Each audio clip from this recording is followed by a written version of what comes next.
Въпрос: има ли карма при безсмъртните?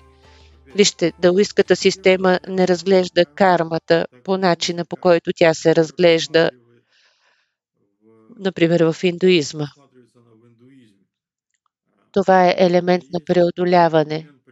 За даоистките практики и традиции преодоляването се явява важен аспект. Разбирате ли, например, човек се е разболял от някаква болест. Той се е разболял, например, от рак. За хората това е болест, а в даоистката система това е начин за преодоляване или някакви други ограничения. За това ние може да говорим, колко е лошо, а може да кажем, това са условия за преодоляване. Всяко преодоляване е повишаване на своята честота. Ако ние може да повдигнем себе си, значи ще се повдигнем. И ако човек преодолява, се получава, че е добре. Ако не преодолява,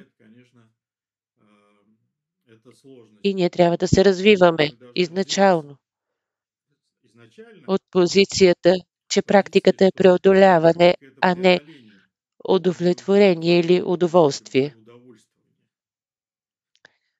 Така че този въпрос не е нужно да се разглежда. С други думи, всеки безсмъртен ще иска тази карма, за да я превари, преодолее, преобразува и в крайна сметка да я трансформира в ресурс. Въпрос: има ли връзка между процеса на изчистване на костния мозък и кармата? Ако има, то каква е?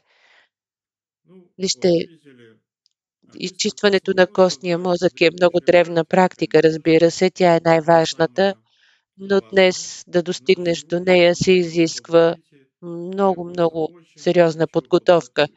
И да не забравяме, че хората, когато са сформирали практиките преди много години, са живяли в по-хармонично състояние. И дори и да разглеждаме, кармата не е била така, както сега.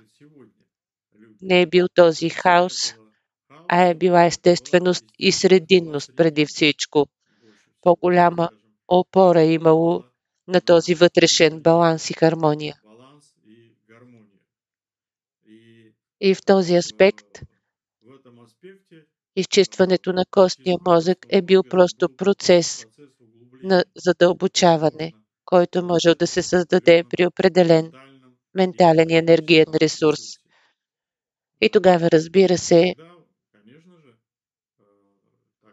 тъй като в основата лежи възстановяването и нарастването на клетките, ембрионалните, то разбира се, може да кажем, че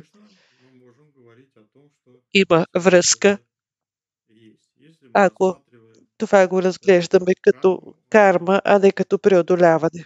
Въпрос: както разбирам, едно от основните условия за придобиване на безсмъртие това е освобождение и независимост от смъртното тяло. В такъв случай всички кармични наработки, свързани с смъртното тяло, отпадат ли сами от себе си и може ли да говорим за кармата, така да кажем, тялото Дзин и тялото Шен? Но вижте, тук не е точно освобождение.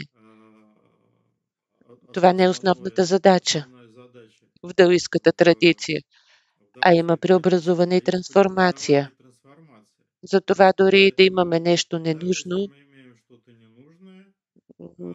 недостойно или нещо, което ни пречи, това в даоистката традиция се разглежда като ресурс, който трябва да се преработва, изменя и да достигнем до разбиране, че аз живея в такова тяло, а мога да живея и в такова посредством усилието, с което трябва и да се здобием, да развием в себе си това усилие.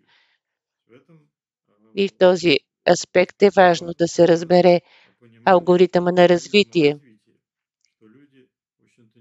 който хората не отчитат, вличайки се в едни или други практически схеми. И в основата тук лежи, разбира се, тялото Дзин, защото то се занимава с преобразуване. Тялото си не се и разглежда много, не очень-то и но се рассматривается. отчита от позицията на Носит ли напълването, позиция наполнения? защото има зависимост от Зависимость от напълването, наполнения. а да говорим за А говоря тялото, о теле Шена, шен то за здесь духа, това вече е много тоже такой високо уровень, ниво, което когда трябва в мы началото должны да вначале се разобраться разберем с със съзнанието состоянием на души. нашия дух.